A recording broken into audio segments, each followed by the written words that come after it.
विद्यार्थियों, आज हम बैंकिंग एवं कराधान इस चैप्टर के अंतर्गत बैंक द्वारा दिए जाने वाले ब्याज की गणना करना सीखेंगे।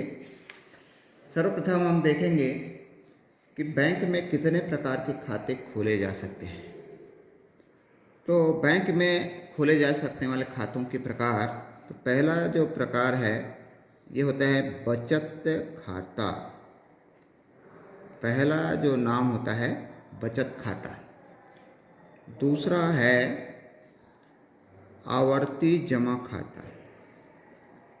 आवर्ती जमा खाता।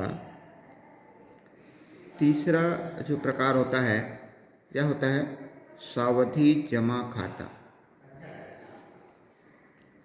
जमा खाता। और चौथा प्रकार जो है चालू खाता, करंट अकाउंट कहा जाता है, चालू खाता। बचत खाता किसी भी सामान्य व्यक्ति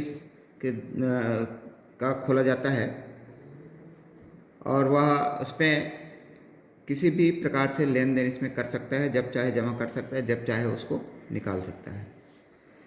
आवर्ती जमा खाता प्रति महीना एक निश्चित राशि के रूप में एक निश्चित समय अवधि के लिए, 1 साल के लिए, 2 साल के लिए, 24 महीना, 36 महीना, इस तरह से इसको खोला जाता है।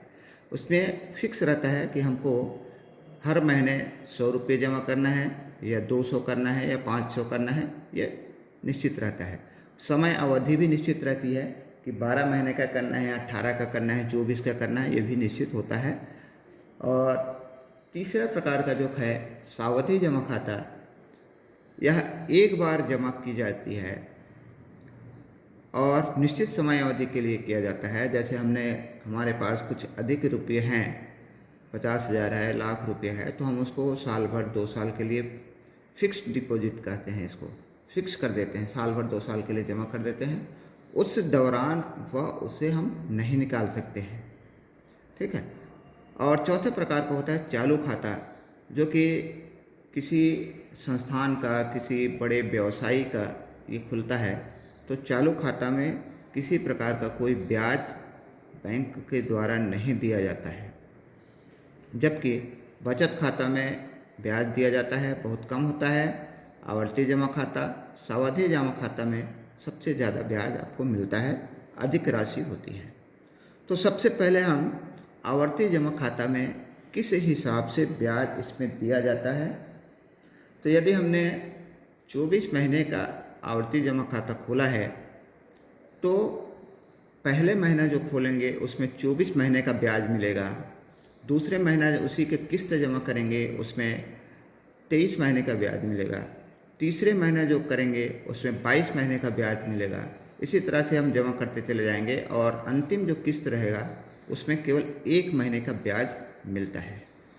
तो इसमें ब्याज की गणना के लिए जो फार्मूला होता है, क्योंकि इसमें पूरे राशि पर एक साथ ब्याज नहीं मिलता, अलग अलग किस्तों का अलग अलग महीने का ब्याज बनता है, इसलिए इसका जो ब्याज होता है आवर्ती जमा खाता के लिए, कुल ब्याज बराबर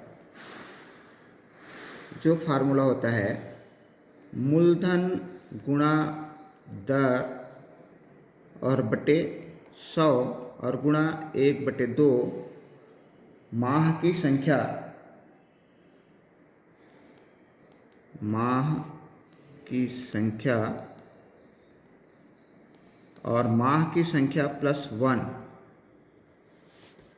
की संख्या धन 1 और बटे 2, यहाँ 1/12 होगा, चूँकि महीने में है तो इसको वर्ष में बदल दिया जाता है, ये फार्मूला होता है। या इसको लिख सकते हैं P गुणा R और बटे 100 और 1/12 गुणा N और N+1 और बटे 2। तो यहाँ N जो है माह की संख्या होती है, कितने महीनों तक के लिए हमने जमा किया, और दर R है, P उसका मूलधन है, प्रिंसिपल अमाउंट है, कितने रुपया हमने प्रति माह जमा किया है। तो यह जो ब्याज की गणना है बैंकिंग के अंतर्गत यह बहुत महत्वपूर्ण प्रश्न होता है और बहुत अनिवार्य है। ये क्वेश्चन परीक्षाओं में ज़रूर आ जाता है। तो इसी रिकरिंग डिपॉजिट में मिलने वाले ब्याज की गणना को हम अभी देखेंगे। तो हम प्रश्नावली का दूसरा क्वेश्चन लेंगे।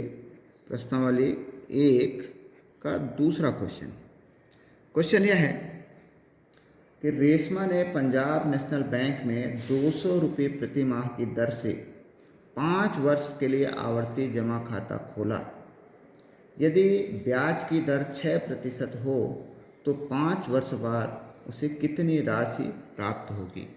तो 5 वर्ष बाद जो राशि उसको मिलने वाली है उसमें मूलधन भी होगा, उसने कितने रुपए 5 साल में जमा किए और कुल ब्याज कितना होगा। तो पहले तो दिया है, क्या क्या दिया है। मूलधन प्रति माह कितने रुपए जमा किया जाता है, तो P है 200 रुपये। ब्याज की दर R बराबर 6% वार्षिक। समय माह की संख्या 5 वर्ष के लिए है और 1 वर्ष में 12 महीने होते हैं, तो हो जाएगा 60 माह। 60 माह तक उसने जमा किया। तो कुल ब्याज बराबर हो जाएगा, कुल ब्याज बराबर P गुणा R बटे 100 गुणा 1/12 और n+1 और बटे 2।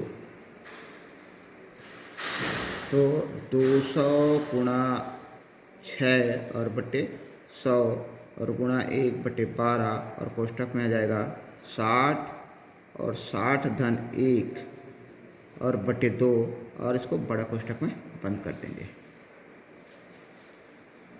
200 P का मान R का मान 6/100 रहेगा, गुणा 1/12 है, 60 माह की संख्या है और 60 धन 1 और बटे 2, ये जो है बड़े कोष्ठक में बंद रहेंगे।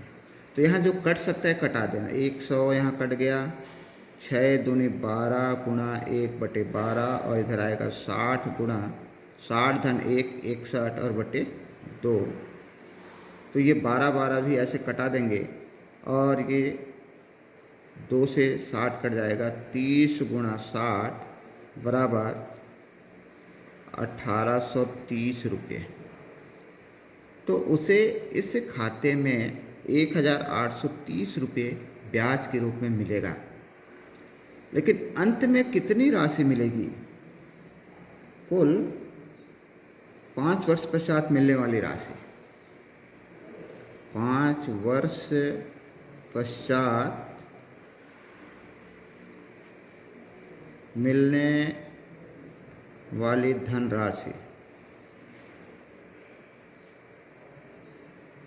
बराबर वो 200 रुपये प्रति माह 60 महीने तक जमा किया प्लस 1830 रुपये उसको ब्याज मिला।